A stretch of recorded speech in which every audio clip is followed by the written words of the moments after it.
So Prodigy. It's become a popular topic to rant about. And for good reasons. P2W walls, Magicoin, lazy lore, story, and characters. So where should I start complaining? Oh, right yes, Magicoin. The worst premium currency to exist. When it first came out, it was good. Like, non-members could use Magicoin to evolve their pets and rescue evolved pets. And it was somewhat easy to get 100 or so Magicoins given to non-members during treasure tracks and festivals and more for paying members. But now the treasure tracks gives no Magicoins for non-members, and only members can get the Magicoin. And the festivals barely don't give Magicoin anymore for the F2P players. And now some features are member locked, like the new Moonlight Fest ending, and famously the Moongate that leads to Prodigy's moon. It's members only, and now there are level caps if you don't decide to evolve your pets. And you need Magicoin, which is hard to get now. And yes, canonically Prodigy has a moon, and Pippet's brother Poppet is from there, for any confused Prodigy fans who haven't played in a while. And personally, I think Poppet looks like Pippet's inbred cousin on steroids. But getting back on track, the ads on Prodigy that try to convince you to buy membership. They're everywhere. After a battle, trying to go open the Moongate, evolving pets. I don't know if this is true or not, but now you need a membership to evolve pets, and they still have level caps. And now I have other things to rant about Prodigy. Continuing with Harmony Island, Prodigy's fan favorite location. It was Prodigy's most interesting place by gameplay and storyline-wise.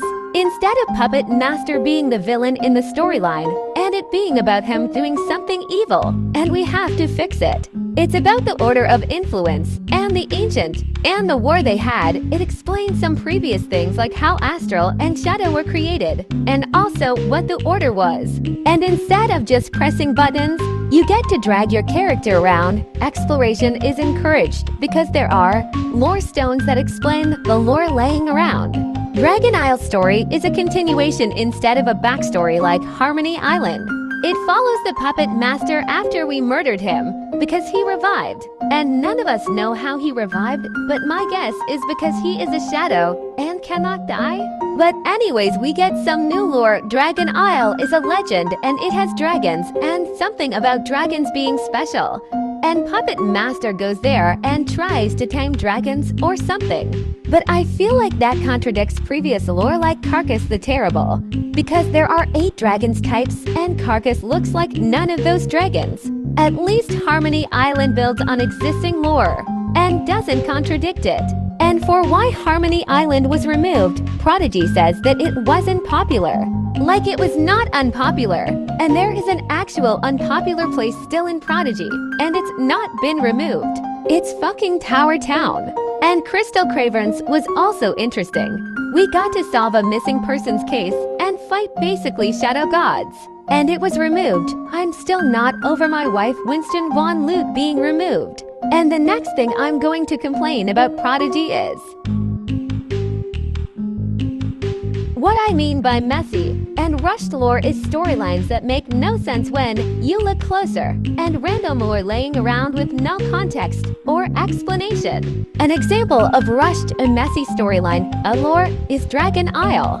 At first it seems interesting, but when you look closer, there are a lot of questions you're gonna ask. Like, how did Puppet Master revive? Why did the dragons we already know about look nothing like Dragon Isle dragons? Is Shadow Draco's Shadow Dragon offspring? And earlier I mentioned how Carcass looks nothing like the dragons in Dragon Isle. See what I mean? And there is also lore that is just random and unexplained, like the possible sun cult or religion mentioned in the leaked solar flare robes. Jiphum possibly having ties to Harmony Island because of the background for its official art. The mentioned Shadowlands, where shadow magic might have come from. Helix, the famous historian that was apparently from the northern part of the land of Prodigy, or even not from the land of Prodigy. And possibly other continents, because in the original introduction of the game, the wizard is not a native to the land of Prodigy as they are seen arriving to the continent on boat. though this might be non-canon now. And now onto the lazy part of the game. Dragon Isle's story feels lazy. They brought back a villain instead of making a new one, and the story is kinda bland. And the treasure track Frozen Fairy Tale was reused 3 times in a row, one of them being just named January Treasure Track. And they all have the same art. And now the next thing I'ma rant about is more of a nitpick. Actually, most of the things in this video is a nitpick of mine, so. In my opinion, the characters in the game have flat personalities. And yes, I know it's a kid's game and I shouldn't be looking too deep, or that it's not meant to be that deep because kids won't understand. But in my opinion, kids can still understand personalities.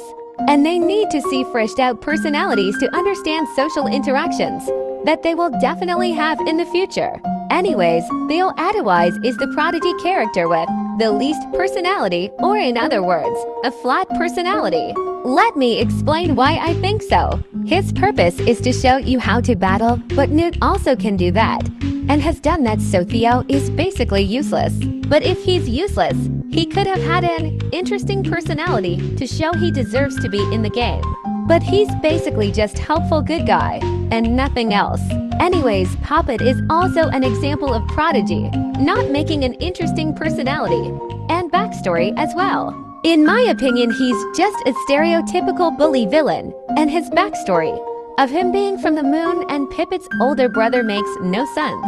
I thought Pippet was created by the Puppet Master or the Order, and if he was created by the Puppet Master or the Order, shouldn't Puppet also have the same backstory like that? But he was created before Pippet, and Pippet is seen as a weaker version of Puppet or something? Anyways, I'm going to wrap this section up with a great example of a good personality in Prodigy. Puppet Master. He's the villain, yet he has a better personality than most characters. Though I feel like they made him more childish, with newer updates like Moonlight Fest or Pumpkin Fest. He's straight up evil with a soft side for Pippet sometimes, and a backstory where he was kicked out for being a troublemaker. Personally, I see Puppet Master and Pippet as super duper evil villain and his clumsy minion. Anyways, next section. In my opinion, the game feels more K3 rather than the advertised K8. The current art style feels more cartoonish and childish, but more in the uncanny weird way, not the cute one. Something about it also feels AI. Like, look at this and tell me, is it AI or not? The old style is cartoonish but more anime and cute at the same time. Like, look at these. I've talked about personality before, but I feel like the characters' personalities are also more childish now. I'll use Hollow Jack as an example. He has a demon voice but childish lines about eating candies, and insert fart noise here, aka toot. And Candy Corn literally says, did he just toot? I don't know about you, but fart jokes are pretty childish, like elementary school childish.